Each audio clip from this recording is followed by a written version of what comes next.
Hi pals, it's me, Artie, they them pronouns only, and today I'm finally getting to that freaking video where I talk about that one autistic doctor they had on Grey's Anatomy, you know, like once a really long time ago. Okay, so basically there was a doctor in season 5 of Grey's Anatomy for 3 episodes.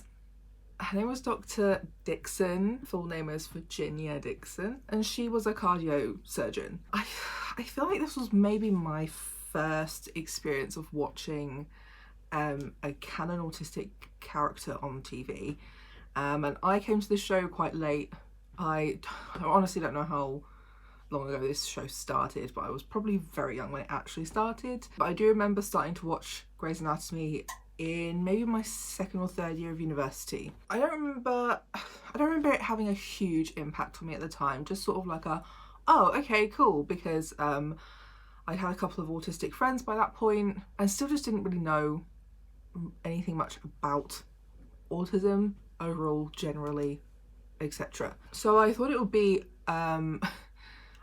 interesting to go back and watch her in these 3 episodes and kind of just talk about my impression of her now that I know I'm autistic, now that I know a bit more about autism generally, and now that it's a lot easier to find information about autism. So obviously there's loads of other storylines going on at the same time. I was not making notes on any of that, much like this what I did with the house episode I talked about, where he had a patient with Takayasu's. The first episode she's in is season 5, These Ties That Bind. She doesn't really turn up until about 10 minutes in, but she's introduced. Dr. Dixon. She has a lot of very awkward body language and mannerisms, obviously the very obvious lack of eye contact. She also says that she bought her own lab coat, and I wonder, is that like meant to be a hint at like sensory needs? And we find out that she's a heart specialist, and one of the first comments we get from any of the other reoccurring doctors is that, okay, she's a little off, says Bailey. Bailey has been asked to give Dr. Dixon a tour. So Dr. Dixon starts regurgitating facts that it's just like, cool, thanks. I don't know why you're doing that, thank you. Just a bit of a tour of the facilities. I think she was just regurgitating like history related sort of facts about, I don't know, cardiology? I can't remember, I didn't make the notes. Then we have Karev comes in, who gives an update to Dixon, and she corrects his colloquial language use. The patient is a Native American, specifically Navajo. I will not comment on the representation because truly, I don't know. If anybody is a Native American, an Indigenous person in America who has seen this episode, wants to let me know what they think of the representation of this man, leave it in the comments, feel free. But basically he has come in, so I had to put this together at a different point. I didn't realise he had been given a heart, like as a piggyback heart. So he still has his original heart that wasn't working properly in his chest, but he was given somebody else's heart for reasons I don't really understand. I didn't pick any of that up in the episode, so his new heart is also not working. He says he's being haunted by the person it belongs to. Oh gosh, I've been here for like 2 seconds. Why is my rib hurt already? So he's come in because he needs it to be removed, definitely, but he doesn't want another one put back in because he will still just be haunted by whoever it is the heart belonged to. Dixon enters and says, do you understand, if you do not receive the transplant, you will live a short life attached to a machine before an agonizing death? And like my thought was, is this what the good doctor is like? Which I've also heard is ending, and I wonder if I should check out maybe the first few episodes. I think I watched the first few a long time ago. I remember it not being good, so would you be interested in me covering a few episodes of The Good Doctor on here? Let me know in the comments. But yeah, it was just really just really lacking in bedside manner. And I don't think this is just an autistic thing. I think this is often just a healthcare professional problem. The amount of times that me or friends of mine have received really unkind and abrasive care from people, I really do not think it's an autistic thing. Like, I'm pretty sure they have other doctors in this show as well who act like this or worse. So the patient says, "I appreciate you're trying to advise me on what you want me to do." And she responds with, "These are facts, not opinions." And I was like, well, she is correct. She isn't giving her opinion. She's just telling him what will be happening if he makes that choice. So yeah, she's correct. He then asks what happens to the heart that he already has if it's removed. And she just says it goes to medical waste. And he said that he would need it back for a ritual to basically make sure he's no longer haunted. And she says, "We have laws, there are rules. Rules are rules." Bailey tries to compromise, but he doesn't want a new heart, and Dixon doesn't want to break the rules. And I sort of made my own notes here. I was like, I'm pretty sure there's exceptions around this anyway, though, when it comes to religion. But maybe at this point in time it wasn't as explicit, or it wasn't even really stated at all. But yeah, Dixon says again, rules are rules, laws are laws, nope, and leaves. And then yeah, the next scene is, I was correct. Bailey is asking to get them these rules like clarified and specified for Dixon so this patient can do his ritual. She understands that Dixon doesn't understand implied meanings but does understand rules, so the way she's going about it isn't great. But I mean, I guess she's working to adapt to Dr. Dixon's needs in a way that will also benefit the patient at hand. Christina, who I will switch back and forth between calling her Christina and like Yang or Dr. Yang, because sometimes everyone's names are just a mouthful. Like Dr. Dixon, too many D's. Mainly everyone calls each other by their last names anyway in this show. So Christina introduces herself enthusiastically to Dixon as she wants to go into cardio, and I think I don't know what happened with the previous cardiologist. Later on I realised why that cardiologist left, but I don't remember if there was anything specifically between that doctor and Dr. Yang, or if things were just fine and she's just trying to find a new mentor or whatever. Dixon asks her, is she one of the ones on her case? And Yang's like, I don't know, and who is that? And she doesn't remember names, and I was like, lol, mood.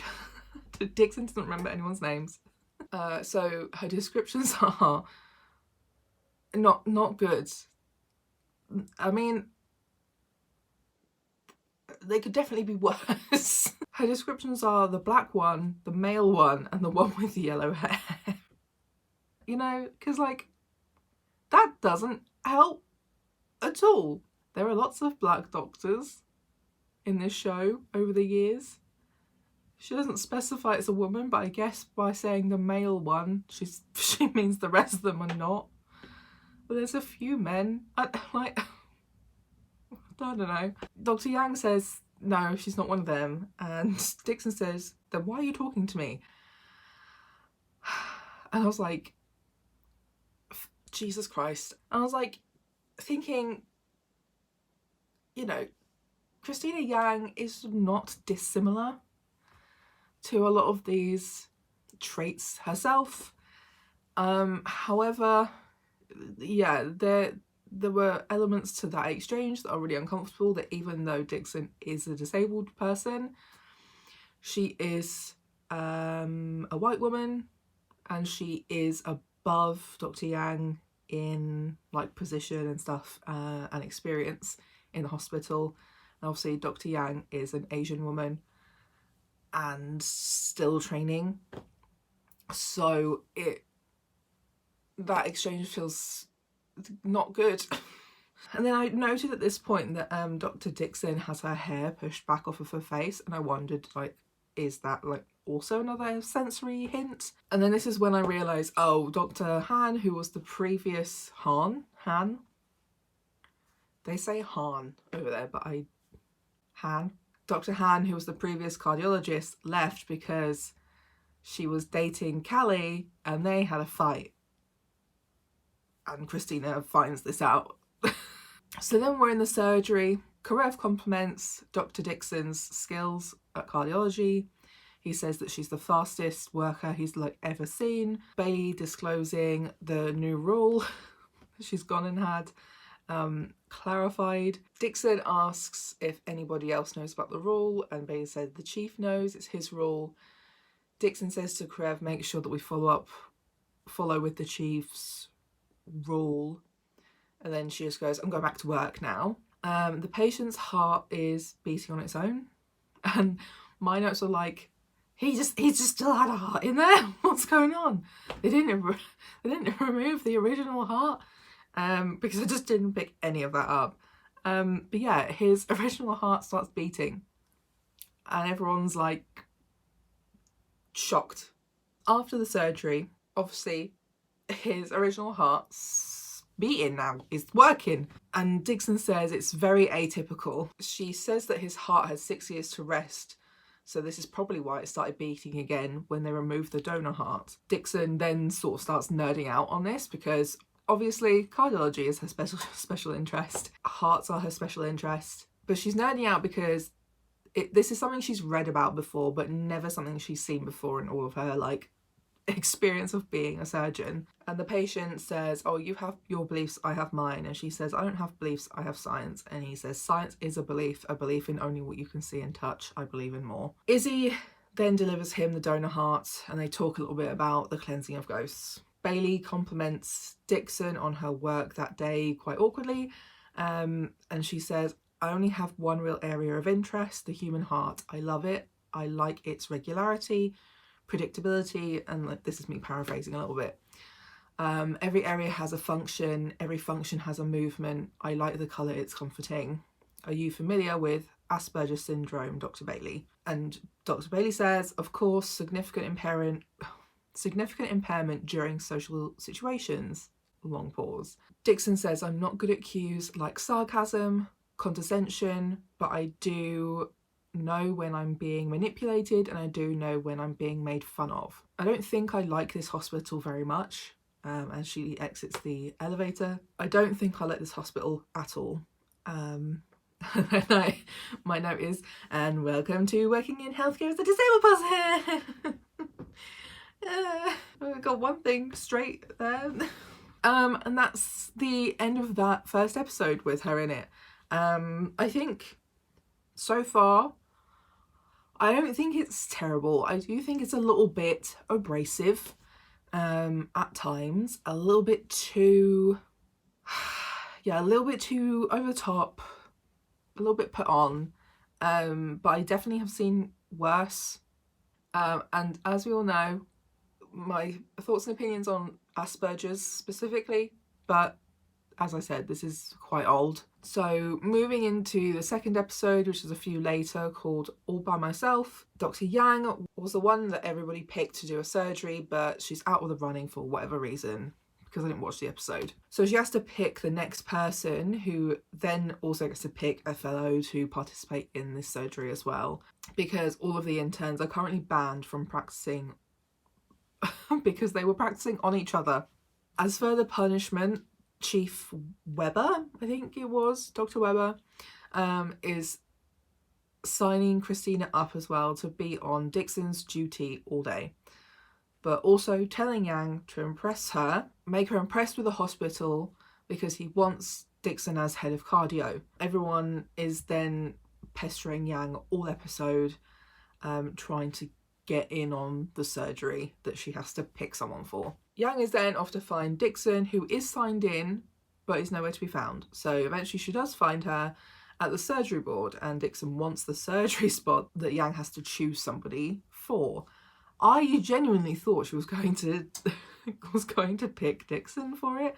How else would you improve a relationship with a possible future head of cardio as well? Like, she wanted to do the surgery. Isn't that a great way to make her want to work there, but also want to mentor you more specifically? That's not how the episode goes, but I really genuinely thought that's what would happen. But this is the interaction. Dixon says, I would like to do a surgery, but it's an amputation. I haven't done an amputation since residency. Dixon asks Yang if her stutter is stress related, because she doesn't even really know how to explain this whole situation to Dixon, or if she's always had it, and Yang says she doesn't have a stutter. And then Dixon overshares, which I think is one of the good and more subtle moments of autistic trait representation in these like episodes. Is like she then overshares, saying that she had a stutter as a child, but it was treated with rigorous speech therapy.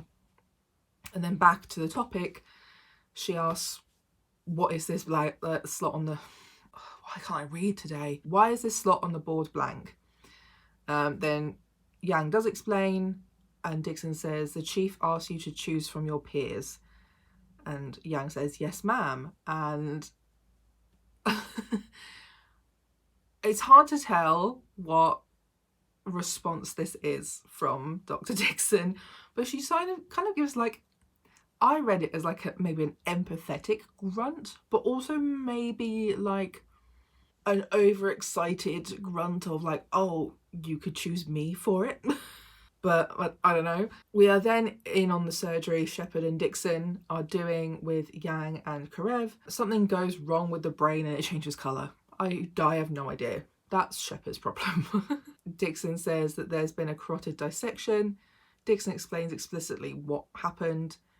Then she says she's only 16 in like kind of a sad voice.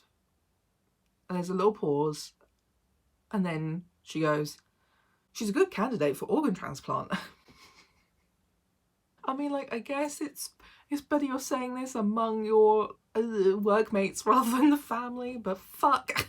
A lot of the other plot lines going on as well at the moment are around sort of a lot of Callie's sexuality confusion. And I remember really liking that stuff because I have been knowingly bisexual for quite a while, more than half my life. So I don't know if that's something as well that you would be interested in me watching and talking about in a video. Let me know in the comments. I want to know what you would like to see from me as well. Because as well, there was like, I don't know, I really enjoyed the camaraderie between Callie and the guy who works in plastics. I always forget his name. And then we're back to the surgery that went badly for the 16-year-old girl. The sister is brought in to visit and basically be broken the news to about, like, sorry babes, your sister's brain dead. She's gone. Say goodbye. And she was asking that, like, her sister can come out of a coma, right? And Dixon enters the room and says, no, she can't. I'm very sorry for your loss, but tests confirm that although your sister's bodily functions are fine, her brain is dead. She has no thoughts, no emotions, no senses. I'm Dr. Dixon. I will be harvesting your sister's organs if your parents agree. Like, I don't know, man. I feel like, wouldn't she... This is where I find it a little bit odd sometimes, because, like, she's very specific rule follower. Wouldn't she follow rules around how to address these sort of things with patients and patients' families, rather than just jumping right in to saying, I'm going to harvest her organs, if that's okay, before anyone's really, like, told the family properly and they've had time to process this and grieve a little bit, you know? I'd like, that just doesn't sit quite right with me. So yeah, the family then just say like, actually I can't remember who says it, but someone says that the family needs some more time. But Dixon says, I'm very sorry for your loss, but her organs are young and vital. They could save many lives. The youngest sister starts telling her sister to wake up. So then Dixon says, I'm very sorry for your loss, but your sister can't wake up. Her basic functions are gone. Her brain is dead. Her body is alive, but unfortunately she is dead. And obviously the family are upset. And Dr. Gray says, Dr. Dixon, I think they understand. I think you should go now, please. And Dixon says, I've offended you, but we are running out of time. And the sister then just sort of loses her mind. And I feel like as well, someone should have told her what they were bringing her into, no? Like, I feel like they just brought her in and were like, bye. Leave you here to work out what's going on. We're not going to tell you first. We then have Dixon in another room with Yang. Dixon says, there are people dying right now. There are people dying. It's inappropriate. And Dr. Yang says, I'm sorry, it's 4 o'clock. I need to make this decision. Still talking about the surgery. Dixon says, oh no, I'm not talking about your system. I approve of your system. I'm talking about the brain dead girl. She can't hear her sister, can't feel her hands. There are patients dying and those organs would keep them alive. Leave feelings out of it. Leave them out of the science. Leave them out of the decision making because people are dying as we speak. And this, funnily enough, helps Yang make her decision on who to choose. And she chose Karev because earlier in the episode, when everyone's just like, you know, you should choose me, right? Or like all of these different kind of more manipulative, emotional based arguments, Karev just tells her how he would do the surgery, who is another one I think is autistic, and then just leaves. And so she chose him because he was the only one who was fact-based in his argument for why they should choose him. And yeah, Dr. Yang said that he made the best case, which is literally just telling her what he would do. Chief Weber talks to Dixon, asked if she had a good day, if she wanted to stick around, and she goes like straight for the jugular with him. Also in this scene, it kind of looks like she's rocking a little bit. I don't know whether it's like self-regulation or concentration, but that was also something I noted. So yeah, she says, Dr. Yang informed me that she was under some sort of psychological torture. Was that your intention? And he says yes, and she pulls like kind of an odd face, like a slanted smile. And then she says, have your board write me a better offer. And I'd like to say here before, because this is the last bit of the episode, I don't know if there's any more to it because my computer kept glitching as I was trying to just watch the rest of the episode, so that's all I got. I can't imagine what else there would be involving her in the episode, but I will speak on that point in particular. That is never addressed again. She just disappears after the 3rd episode that she's in. I read in the Grey's Anatomy fandom wiki that basically in like the notes and trivia section, a deleted scene showing an exchange between Richard, who is Chief Weber, and Dixon outside the hospital reveals that after her 3rd visit, she ultimately refused Richard's offer of the head of cardiology position, but accepted privileges at Seattle Grace. But she never comes back. She stated also that Bailey and Yang were very helpful to her earlier that day, referring to something that comes up in this next episode. So yeah, like, I don't know why they would just delete that scene. And also I don't know why that she would accept privileges at the hospital when she doesn't come back. Okay, so we are on to the last episode, which is called Beat Your Heart Out. Bailey is basically offered a promotion starting in June, and Dixon requests her for the shift today. Dr. Yang is preparing the family of the patient to speak to Dr. Dixon, basically. She warns them about eye contact, don't be offended if she doesn't look at you, try to avoid physical contact or loud disruptive noises. The patients ask if she's a good doctor. Dr. Yang says she's amazing. You can ask for a better surgeon. I'm just telling you so you're better prepared. Then Dixon walks in, Yang introduces everybody, Dixon goes straight into, I need to see the patient, where is the patient? So she then examines the young girl. Dixon is then speaking to the parents, not to the child, about her condition, about what could be expected for surgery. And we have Bailey talking to the child through what's been going on in a way that's a bit more kid appropriate, basically. In another scene, we have the child like crashing. Bailey has to step in and take a huge fuck off needle to her chest. We also have Arizona here now. I don't know when she turned up at any point because I was skipping things, so I don't really know when she turns up, but she's here for a bit of this case. The OR is being prepped. Dixon says, see you in there, Dr. Bailey. And Dr. Bailey's has a lot of recent bad experiences to do with children near death. And this is a complete side note, but one of the things, the scenes that happened here is that Izzy is doing a lot with the interns. So she's running the clinic where everyone's doing things like injections, blood tests and that sort of thing. And like, they're just x-raying Izzy just out there. And I'm pretty sure that's like a health and safety hazard due to x-rays radiation. So that seems a little bit weird. I don't really know what's going on with that. But they're in surgery. It's more complex than everyone thought. Dixon can fix the valve, which is what she was talking about earlier. But the heart is basically done for. This is one of the most diseased hearts I've ever seen, she says. She basically needs a heart and lung transplant. Bailey dips at this point in the surgery, and then Yang takes over. Dixon gives the family the bad news. She's definitely not giving it in as harsh of a way as she was in like that first episode. I feel like if she had kind of been like this from the start, the representation wouldn't have been so terrible in a lot of people's eyes, as it was just a little bit extreme, particularly for the job role she has and how long she's had the job for. I think a lot of people who are autistic and do struggle with things like tone and responding to people and giving people news and things based around facts versus feelings. A lot of us know that if we spoke like that, we would not have a job.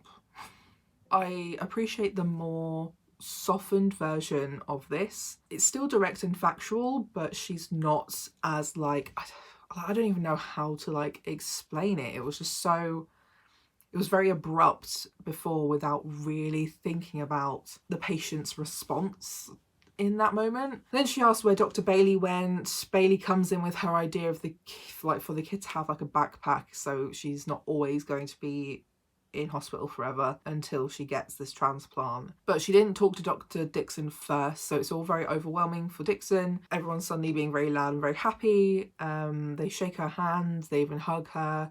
You can sort of see like during this process she's sort of like shaking with a lot of overwhelm, and when she is hugged she flinches and shouts no, no, and sort of like abruptly leaves. Everyone's either kind of like confused, shocked, or worried about this response. Bailey finds Dixon in an empty staff room. Bailey asks how she can help, and Dixon is trying to like close her doctor's coat around herself really tightly. And Dixon's response is, you can observe protocol, as I was getting to that option. But it was too much. There was too much yelling, too much touching. Bailey then says, okay, I'll leave you alone then. And Dixon's like, no, no, I don't need to be alone. I need pressure. I need my nervous system suppressed. I need constant, deep, tight pressure across the large areas of my body. Long pause. I need you to hold me. Bailey then tries to do this, and as she does, Dixon says, tighter, tighter. You're a very tiny person. I need a bigger person for more pressure. And that's when Yang walks in and goes, oh, what can I do? And Bailey goes, get over here and hug Dixon. And she's like, oh, I was thinking a shot of Thorazine. I can't pronounce any of these fucking words. And Bailey's like, get over here. And then it's just the very iconic photo of the three of them sort of in this really weird, awkward group hug. And then Dr. Dixon sort of says, cows are squeezed tightly in a chute before they are slaughtered. And I was just like, oh, Dixon, please. She then goes on to explain the chute applies intense pressure, resulting in decreased pulse rate, metabolic rate, and muscle tone. Bailey then says it calms them down. Dixon responds, it calms them down. The same principles apply to people like me. A hugging machine is used to relax the sympathetic nervous system. Slows the heart rate. This is good. It is working. Yang then says, oh, so we can stop now. And she goes, no. It's sort of like that. I can feel it working, but it needs to continue for a bit like longer to actually work. I did like this section because it kind of, whilst that's so much, that's so much, it's quite a nice moment of actually kind of explaining it both in doctor terms but also normal people terms of like why this is important to do for her, why this is helpful for her and other people like her. I think it was quite a good learning moment for anybody who could be watching who might know an autistic person who benefits from this kind of pressure for the nervous system. Maybe that's why I'm fucked. I need some more pressure for my nervous system. Eventually Dixon says, you can let me go now. And like nobody moves. So she goes, you can let me go now. Because then it's too much touching otherwise. It almost seemed like The other two kind of needed to be there, needed to continue doing that for themselves as well. Yang also then uses the hug thing on Dr. Hunt, who she's having like a thing with. Again, don't know how far into it we are because I'm just watching these 3 episodes. But it's also then, yeah, nice to see she's learned something and she's using it on somebody else that she cares about. Whilst the methods aren't super great, she was definitely forcing it upon this man. It worked. Bailey and Dixon are then in surgery again for this kid. Bailey is apologising for her outburst and should have spoken to her first. And Dixon says, it was inappropriate, but I have come to expect it from paediatric surgeons, always breaking protocol. And Bailey says, I'm not a paediatric surgeon.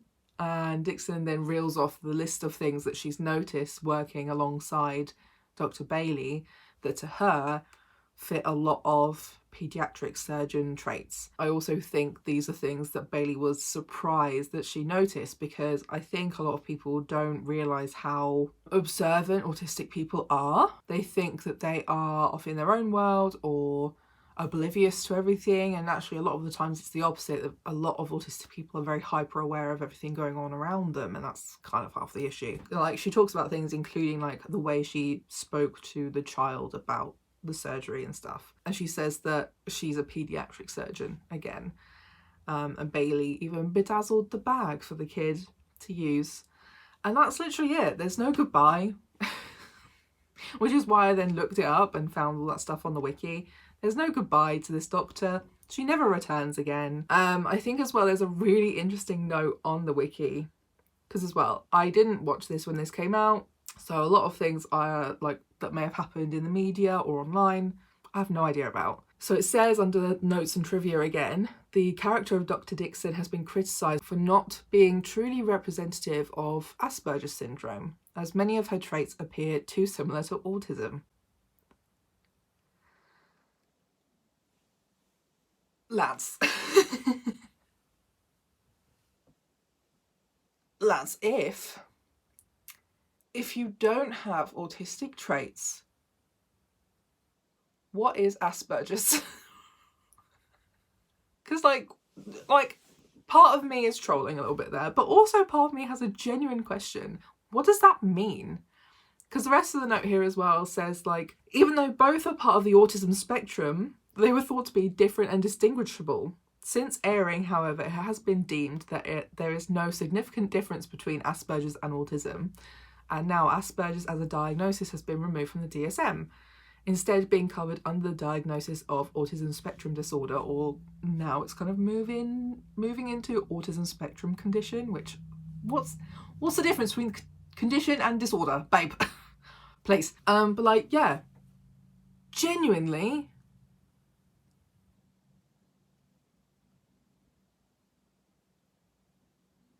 what is Asperger's? What is Asperger's if it's not autism? And this is why I don't like the term of Asperger's, or people who use it very often, because it has this whole weird Aspie supremacy thing, because it's like, because as well, she was definitely portrayed for the time that this was made as a high-functioning autistic person. Again, terms I don't like to use in real life, but referring to media that's a little bit old and referring to the diagnostics of the time, again, which would have been old by that point. That's the terminology that is used around these sorts of people and characters. Things like high-functioning autism, high-functioning Asperger's, things like that. She wasn't the other version of a stereotypical depiction of autism, which are the low functioning, or what's a little bit more used now is high support needs. But that also, that again today, high support needs could be literally anything. It doesn't look the same. That's the point. But yeah, like, she's not being depicted as a low functioning autistic person, which we see in things like because I don't enjoy these sorts of things. Maybe like people who are in season 2 of American Horror Story. Oh, actually, one of the good examples of what I was kind of talking about with low functioning autism and the representation of that being very generalized is actually the patient from that house episode that I watched for Takayasu's, that you can go and watch here, because I talked about it of like when you don't know what the reason is for this character being this way, it would be very easy to think, oh, autism, but no, that's not it actually. So that's quite a good example of some representation that could be read as autism, but is not. Yeah, the more stereotypical depiction of low-functioning autism, it tends to be a very generalized depiction, which could basically be almost any neurological disability or any like disability generally. It's much like when I referred to like disabled voice when I talked about a book a while back, but in the narration, the voice used for a man who was essentially a little bit drugged up at that point in time was very much the kind of voice that you hear from people mocking deaf people or mocking people with Down syndrome. It's kind of the same thing for the low functioning autism, is that those stereotypes are the things that we used to mock a range of disabled people. So that's kind of like a non-specific stereotype of disabled people, whereas this high functioning Asperger's, autism, whatever, is quite a specific one to autism slash Asperger's. But you know, I just really wonder what that means. If her traits are too autistic, what is Asperger's supposed to look like?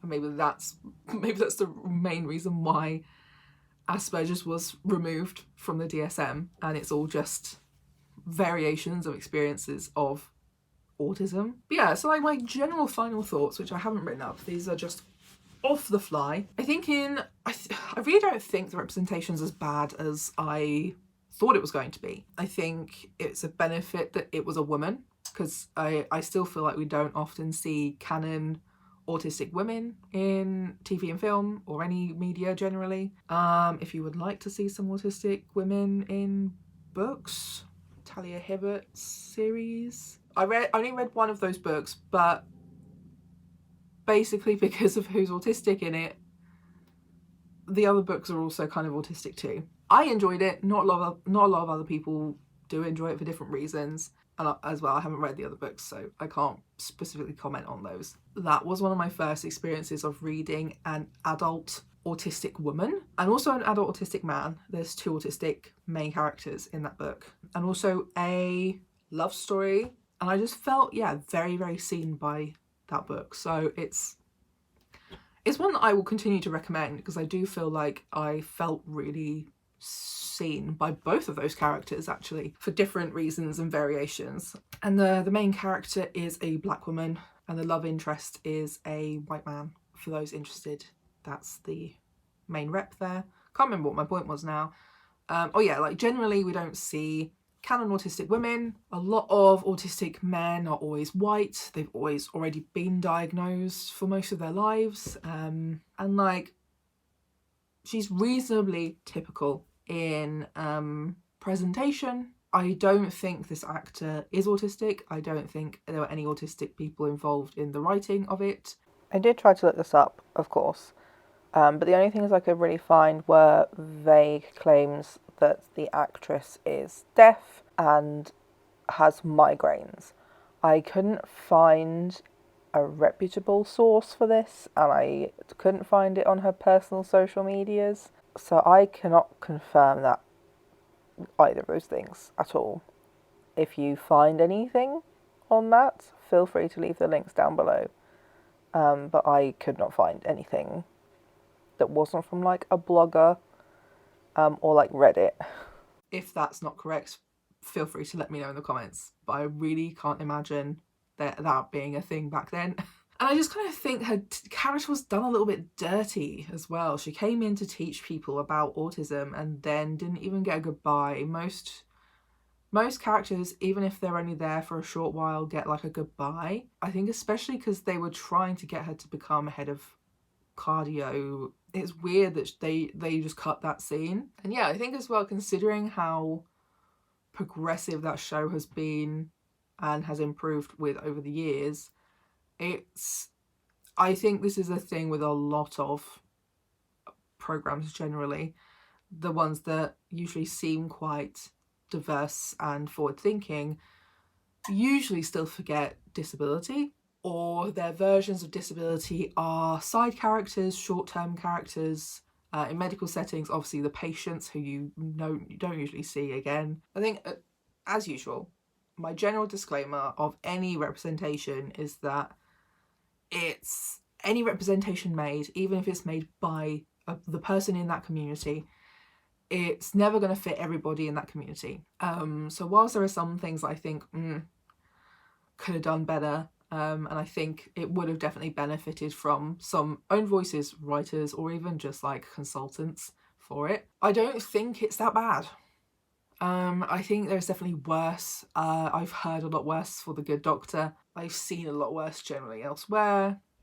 But yeah, I think generally one thing I really like to see more in a lot of still running medical dramas, both in the UK, in America, and elsewhere around the world, is that I would like to see more disabled doctors. I mean, we see a lot more disability representation in crime dramas, but not really much in medical settings. And the ones that we do see are usually like, well, you're not showing as a disabled now, that's something down the line. Or it's something of like, we don't see this as a disability, like addiction related issues or mental health, or even PTSD for some of these characters I've watched over the years, or it's usually cancer.